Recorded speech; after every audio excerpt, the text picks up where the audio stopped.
Hello, welcome to this Computer Weekly video in association with HP. I'm Brian Glick, I'm the Editor-in-Chief of Computer Weekly, and I'm here talking to some experts from HP about some of the key challenges facing IT leaders today. For this video, I'm joined by Michael Fitzgerald. Michael is the Head of Strategic Enterprise Services for HP in Europe. We're going to be talking about the changing role of the CIO. Michael, thanks for coming along and sharing your experiences with us. You're very welcome. For this video. Now, the role of the CIO is growing in importance, coming under greater scrutiny as IT leaders are expected to deliver IT-enabled change for their organisations. And we're seeing quite a high turnover of CIOs coming in to help with new projects and new initiatives in major organisations. For one of those newly appointed CIOs coming into an organisation afresh, what are the key challenges you see that they face? I think you're right about the CIO no longer being the guy who runs IT operations. That age is gone, I think. The biggest challenge for the CIO is business relevance. It's partnering with the business. I think there are when a new CIO is appointed, I think their stock take has to include not just the health of IT that they've inherited and the environment, but also the perceptions and expectations of the business and what it will take to make sure IT enables better business outcomes. So partnering with the business, I think, is got to be top of his list. Yeah, there's a lot on that agenda. There's a lot of things to have to do and think about. So, what would you suggest would be the first things a CIO needs to focus on, the priorities when they start in that role?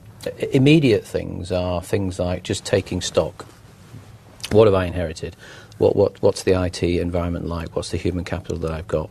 And also the reputation and image of IT with respect to the business, and actually its importance to the business, because not in every business, IT is, as we know, more and more important to running a business, but in some businesses it's more important. And I think that's first base.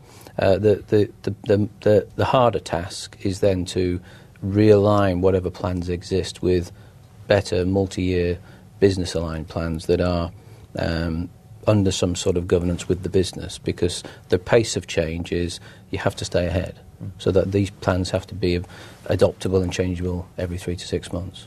Now, as you point out there, the CIO these days is very much a forward-looking role. It's about driving change and it's about innovating, but every CIO knows that the reality is also they've got this great legacy infrastructure, often quite complex, and there's a real dilemma there about trying to balance that legacy systems and doing what you need to do to drive change. How do you get that right?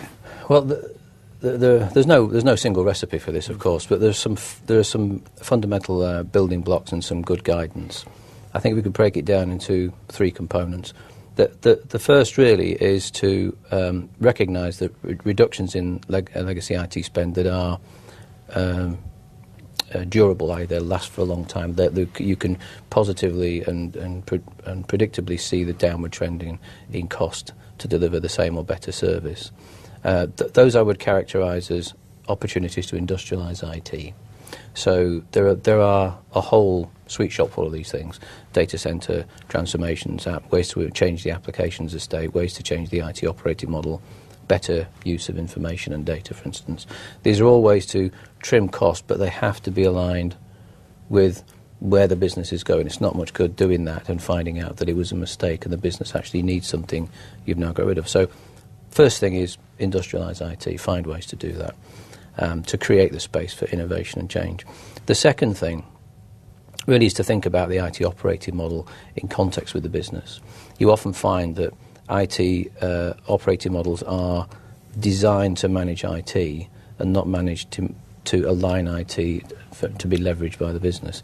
So some thinking needs to be done around that. And that needs to be co-created with the business. It's pointless creating something that actually doesn't involve the business, because when you go to implement it, they have to support that as well.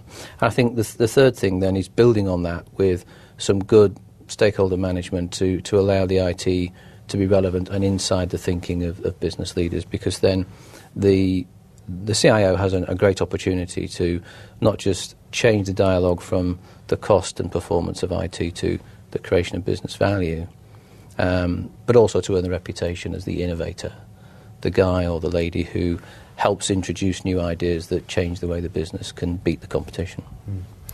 While trying to innovate and while trying to introduce those sort of changes that you talk about, there's still the very pragmatic element of still needing to go to the board and convince them to pursue the initiatives and the projects that are part of that plan. And everybody's short of budget these days. How should a CIO go about preparing the business case for what they want to do, and how do they really get that buy-in and backing from the boardroom? Again, there's no magic wand here. These are fairly obvious things that just need a lot of thinking about and a lot of working through. So the first thing is absolutely know the environment that you've got. Quite a lot of CIOs don't, for instance, tackle shadow IT. They don't tackle the full expanse of IT spend. And I think knowing the facts about everything to do with IT is job one. Understand that really well. Then there's the challenge of understanding the future vision. It's understanding the destination. And in near terms, that has to be aligned with the business strategy. And then clearly the gap plan involves pretty thorough thinking through. And it's never done all at once. It's done in phases, obviously, and it's built over a period of time and also executed over a period of time. The tactics, I think, for getting the business buy-in come in the way you go about doing that planning.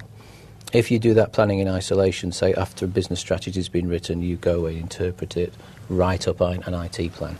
You won't get that connection. You won't have it. So an IT plan that is all about IT is likely to fail. An IT plan that's aligned with where the business operating model is going is going to get more. Is going to be listened to. It's going to be listened to. So I think one of the tips I would suggest is when doing the strategy assessment to actually do that co-creation about the connection between business and IT with business stakeholders, so they're listening to and expecting a plan that's got something in it for them. When the CIO is selling that plan to the board, in your experience, what are the major business benefits that they should be demonstrating to the board that transforming IT is going to deliver? Well, there are two types of benefits. One is the obvious: IT is doing a good job in managing its own environment, and therefore efficiency, cost reductions, just things turning up quicker. So the balancing of how long it takes IT change, how long it takes a business change, and I would characterise that as IT lag and business lag. How long does it take to just get things done, and how much does it cost? So I think that'll get them some points for the CIO. But I think the other thing is releasing value inside a business process, inside a piece of the business. Give an example. There's a great case study we've got around an organisation called WebBank. They started life as a back office service to manage data for different divisions of a bank, 6 I think it was, and then that moved to building an information environment that was actually put front of house to change the way the business talked to its customers across 45 different products and services. Gave them new ways of managing customer interactions, more secure environment, more predictability around data, and trends that just put them in front of their competition. So I think the more you can release value inside a process, the more interesting it is for the business. I think those are the sorts of sales pitches, if you like, that the CIO needs to major on. Yeah, I mean, those sort of real-life examples are really important. Can you think of any other sort of good examples, shining examples of CIOs that you know, without mentioning their names or anything, who've been through this sort of process? Well, there are those that are going through it, actually, I think is more. The been through it is there are very few. But going through the process, there's some great examples. There's an energy company in the UK that's has got as its future vision destination smart metering for customers, which essentially says, I want to be able to consume gas and electricity in whatever form of fashion I want, manage the heat the way I manage energy in my house, and provide an environment so that services are at the best possible price, at the highest level of performance possible. The environment to support that is then the task of the CIO to work with the business to create that roadmap for change. I'd say that is a good example of forward thinking. Other organisations, a financial service organisation recently who's started on a journey of creating a web-based, a web and cloud-based environment for delivering customer services and customer transactions that takes the entire IT estate out of the bank for that bit of the business, and anybody who's working with core banking will tell you that's a bit of a brave step, but it genuinely changes the game for the bank. And there are lots of others. There's examples in government, actually, and examples in telco as well, where telco is a great environment for innovation, where you take fixed and mobile services, connect them into something that will work off a single interface for customers on any device, anywhere, anytime.